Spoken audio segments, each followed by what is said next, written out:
ತಾಲೂಕು ಸಂತಿಬೇಲೂರಿನವರು. ಇವರ ಮನೆಯವರು ವೈದ್ಯರು, ಇವರು ಶಿಕ್ಷಕರು.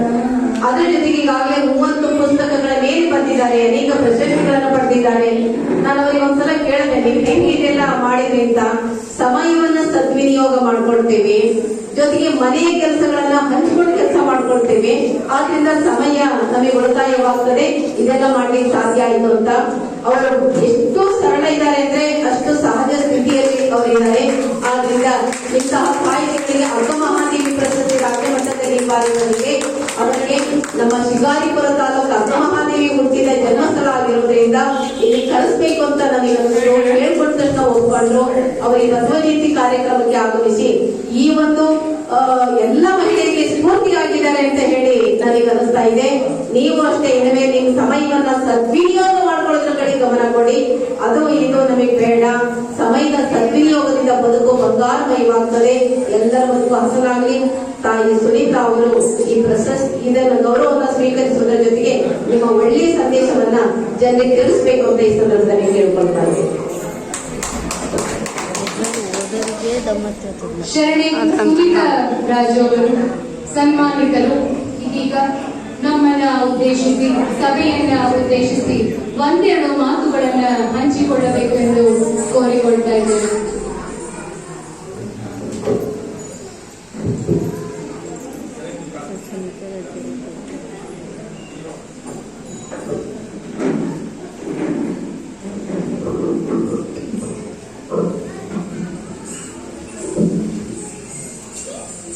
ಶ್ರೀಮದ್ ಪರಮ ಪಾವನ ಚರಿತ ಚಾರುತರ ಚನ್ನ ಸನ್ಮೋಹನಾಂಗ ಮಥನ ಮರ್ದನಗಿರಿ ನಿಗಮ ಗೋಚರ ಸಚ್ಚಿದಾನಂದ ಸ್ವರೂಪಿಗಳಾಗಿರ್ತಕ್ಕಂತಹ ಮಾತಾಜಿಯವರ ಹಾಗೂ ಸ್ವಾಮೀಜಿಯವರ ಈ ಒಂದು ಕಾರ್ಯಕ್ರಮದ ದಿವ್ಯ ಸಾಹಿತ್ಯವನ್ನು ವಹಿಸಿರ್ತಕ್ಕಂತಹ ಎಲ್ಲ ಅತಿಥಿ ಬಾಂಧವರ ಹಾಗೂ ವೇದಿಕೆಯ ಮುಂಭಾಗದಲ್ಲಿ ಕುಳಿತಿರ್ತಕ್ಕಂತಹ ಎಲ್ಲ ಶರಣ ಮಾತೆಯರ ಹಾಗೂ ಶರಣ ಬಂಧುಗಳಿಗೆ ಎಲ್ಲರಿಗೂ ಕೂಡ ಹೃತ್ಪೂರ್ವಕವಾಗಿರ್ತಕ್ಕಂತಹ ಶರಣು ಶರಣಾರ್ಥಿಗಳನ್ನು ಅರ್ಪಿಸುತ್ತೇವೆ.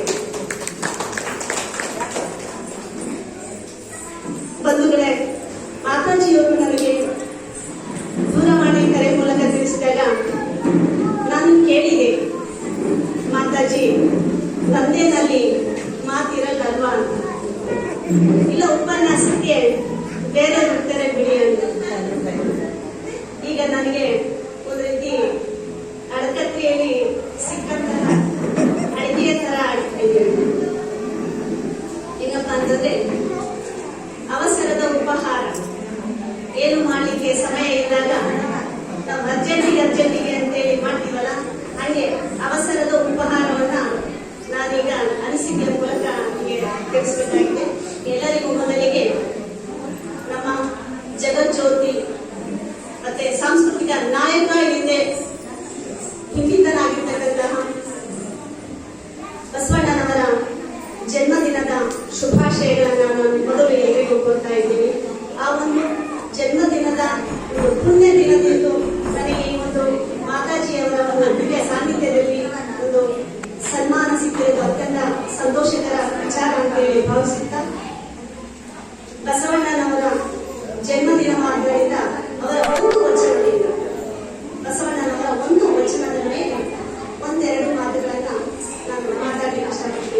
ಏನೋ ಕಂಠ ಇದೆ, ನಿಮಗೆ ಸೊಂಟ ಇದೆ ಅನ್ಕೊಂಡಿದ್ದೆ.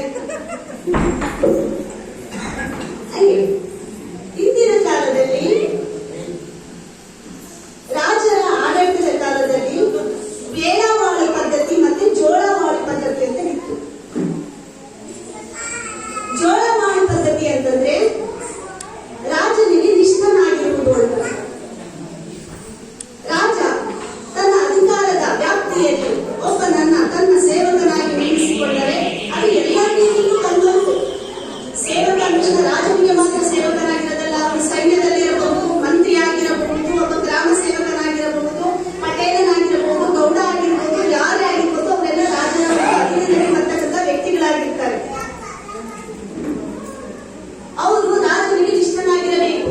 ಹಾಗೆ ನಿಷ್ಠನಾಗಿರಬೇಕು ಅಂದ್ರೆ ಪ್ರಸಂಗದಂದ್ರೆ ರಾಜನಿಗೋಸ್ಕರ ಪ್ರಾಣವನ್ನು ಕೊಡಲಿಕ್ಕೆ ಸಿದ್ಧನಾಗಿರಬೇಕು. ಇದು ಜೋಳವಾಳಿ ಪದ್ಧತಿ. ಇನ್ನು ಬೇಳವಾಳಿ ಪದ್ಧತಿ ಅಂತಂದ್ರೆ ರಾಜನಿಗೆ ನಿಷ್ಠನಾಗಿರೋದಲ್ಲ, ದೇವರಿಗೆ ನಿಷ್ಠನಾಗಿರಬೇಕು. ರಾಜನಿಗೆ ನಮ್ಮ ಒಂದು ಕಡೆ ನಮ್ಮ ವಚನಕಾರರು ಹೇಳಿದ್ದಾರೆ, ಬೆಳೆ ನಿಮ್ಮ ದಾನ, ಇಳೆ ನಿಮ್ಮ ದಾನ, ಸಕಲ ಕಡೆ ಸುಳಿಯುವ ಗಾಳಿಯು ನಿಮ್ಮ ದಾನ. ನಿಮ್ಮನ್ನು ಬಿಟ್ಟು ಬೇರೆಯವರನ್ನ ನಾನು ಹೇಗೆ ನಂಬಲಿ, ಬೇರೆ ಧರ್ಮಕ್ಕೆ ನಾನು ಹೇಗೆ ಹೋಗಲಿ ಅಂತ ನಮ್ಮ ವಚನಕಾರರು ಒಂದು ಕಡೆ ಹೇಳಿದ್ದಾರೆ. ಅದನ್ನ ಅದೇ ದೇವರು ಕೊಟ್ಟಿರ್ತಕ್ಕಂಥದ್ದು ಇಳೆ, ದೇವರು ಕೊಟ್ಟಿರ್ತಕ್ಕಂಥದ್ದು ಬೆಳೆ, ದೇವರು ಕೊಟ್ಟಿರ್ತಕ್ಕಂತಹ ಗಾಳಿ, ನೀರು, ಬೆಳಕು ಎಲ್ಲರೂ ಕೂಡ ದೇವರು ಕೊಟ್ಟಿರುವಾಗ ನಾವು ರಾಜನಿಗೆ ನಿಷ್ಠನಾಗಿರಬೇಕು, ದೇವರಿಗೆ ನಿಷ್ಠನಾಗಿರಬೇಕು. ನಾವು ಇದು ಬೇಳವಾಳಿ ಪದ್ಧತಿಯಲ್ಲಿ ಬಂದಿದೆ. ಇವತ್ತು ಕೂಡ ಅದೇ ಪದ್ಧತಿ ನಮ್ಮಲ್ಲಿದೆ. ಅವತ್ತಿನ ಕಾಲದನ್ನ ಆಧರಿಸಿ, ಈ ಪದ್ಧತಿಯನ್ನು ಆಧರಿಸಿ ಜೋಳವಾಳಿ ನಾನಲ್ಲಯ್ಯ, ಬೇಳವಾಳಿ ನಾನಯ್ಯ ಅಂತೇಳಿ ಬಸವಣ್ಣನವರು ಒಂದು ಕಡೆ ಹೇಳಿದ್ದಾರೆ. ಆದ್ರೆ ಇವತ್ತು ಕೂಡ ನಾವು ಜೋಳವಾಳಿಗಳೇ ಆಗ್ತಾ ಇದೀವಿ, ಬೇಳವಾಳಿಗಳಾಗ್ತಾ ಇಲ್ಲ. ದೇವರಿಗೆ ನಮಸ್ಕರಿಸ್ತೀವ ಇಲ್ವೋ ಗೊತ್ತಿಲ್ಲ. ಆದರೆ ನಮ್ಮ ಮೇಲಿನ ಅಧಿಕಾರಿ ಬಂದಾಗ ಎದ್ದು ನಿಂತು ನಮಸ್ಕಾರ ಮಾಡ್ತೀವಿ. ಇವತ್ತು ಕೂಡ ನಾವು ಆ ಗುಲಾಮಗಿರಿ ಪದ್ಧತಿಯನ್ನ ಇವತ್ತು ಕೂಡ ನಾವು ಅನುಸರಿಸ್ತಾ ಇದೀವಿ. ಇದನ್ನ ರಾಜ ಸಂತತಿ ಅಥವಾ ಅಧಿಕಾರ ಸಂತತಿ ಅಂತ ಹೇಳಿ ಕರೀತಾರೆ. ಅಧಿಕಾರಿಗಳು ಯಾರು ಕೂಡ ತಮ್ಮ ಕೆಳಗಿನ ಅಧಿಕಾರಿಗಳನ್ನ, ತಮ್ಮ ಕೈ ಕೆಳಗೆ ಕೆಲಸ ಮಾಡ್ತಕ್ಕಂಥವರನ್ನ ಅವರು ಯಾರು ಕೂಡ ನಮ್ಮವರು ಅಂತೇಳಿ ಭಾವಿಸುವುದಿಲ್ಲ. ಅವರ ಮೇಲಿನ ಅಧಿಕಾರಿಗಳು ಅವರ ಮೇಲೆ ತೋರಿದ ದರ್ಪವನ್ನ ಅವರ ಕೈ ಕೆಳಗಿನ ಅಧಿಕಾರಿಗಳ ಮೇಲೆ ಇವರು ದರ್ಪವನ್ನ ತೋರಿಸ್ತಾರೆ. ನಮಗಾದ ನೋವು ಅವರಿಗೆ ಆಗಬಾರದು ಅನ್ಸೋದಿಲ್ಲ. ನಮಗೆ ಅವರು ನೋವು ಕೊಟ್ಟಿದ್ದರೆ ನಾವು ಇವರಿಗೆ ನೋವು ಕೊಡಬೇಕು. ನಮ್ಮತ್ತೆ ನನಗೆ ಕಷ್ಟ ಕೊಟ್ಟಿದ್ದಾಳೆ, ನಾನು ನನ್ನ ಸೊಸೆಗೆ ಕಷ್ಟ ಕೊಡಬೇಕು.